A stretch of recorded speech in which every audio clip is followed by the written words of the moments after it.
Owning a pet is an expensive business, especially when it comes to vet bills, and that's why so many people take out pet insurance. But what would happen if you made a claim and your insurance company refused to pay out? Well, when that happened to Bindi Cardi, she refused to take no for an answer. Bindi, a 40-year-old crime scene investigator from Somerset, lives with her husband Gary and their family of beloved animals. I've had animals all my life, and because I chose not to have children, I focus all my sort of maternal instincts on the animals, really. Looking after her animals' health has always been a priority for Bindi, and as an ex-veterinary nurse, she's well aware of how expensive caring for your pets can be.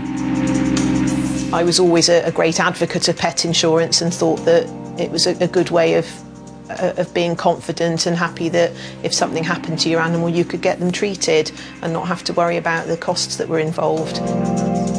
Bindi managed to find an insurance company called Animal Friends. They agreed to insure her two much-loved ageing Burmese cats, Fossil and Loftus. Monthly premium of £14 per cat plus £28 a month for the dog is a fair amount to be paying out.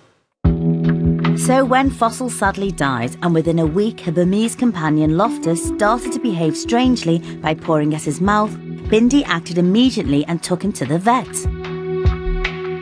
From the symptoms I was describing, he actually mentioned something called feline orofacial pain syndrome, which is common in Burmese cats. The vet recommended a series of tests and a biopsy to diagnose what was wrong, and it was confirmed that Loftus was suffering from feline orofacial syndrome, which can be caused by dental issues but can also be brought on by stress. As the symptoms started within a week or so of my other cat passing away, and they'd spent their whole life together, it did seem to tie up quite nicely. Knowing that Loftus was fully covered by Animal Friends pet insurance should have given Bindi great peace of mind at a worrying time. But sadly, things weren't that simple.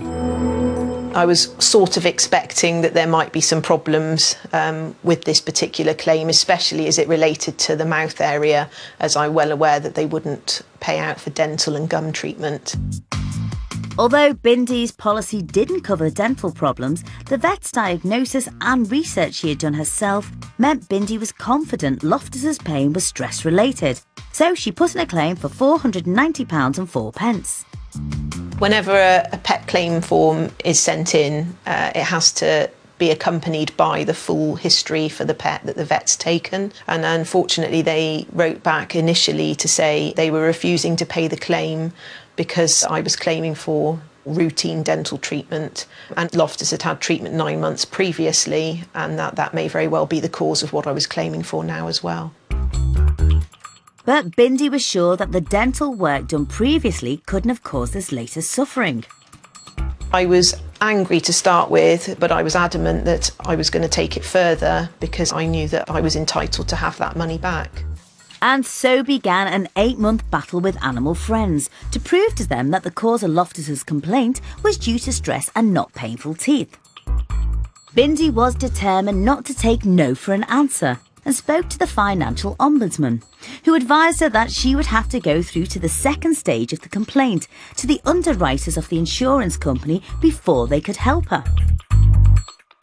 The second stage complaint letter took me about a week to compile to make sure I'd got all the information completely right and my sources were correct.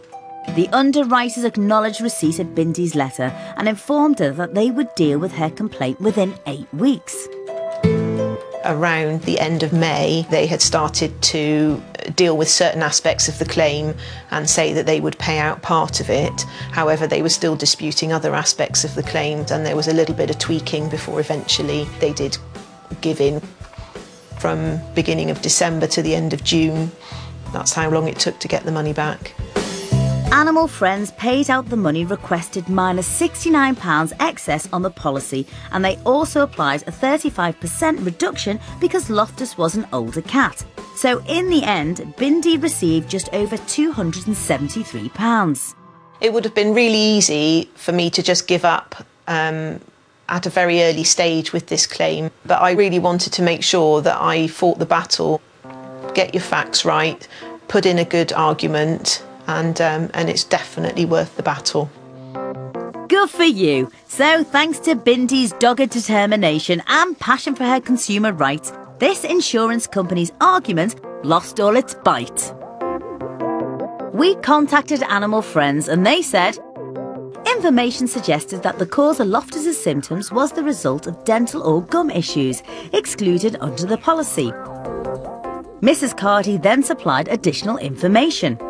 Although this was not conclusive in her favour, we nevertheless gave her the benefit of the doubt and agreed the claim.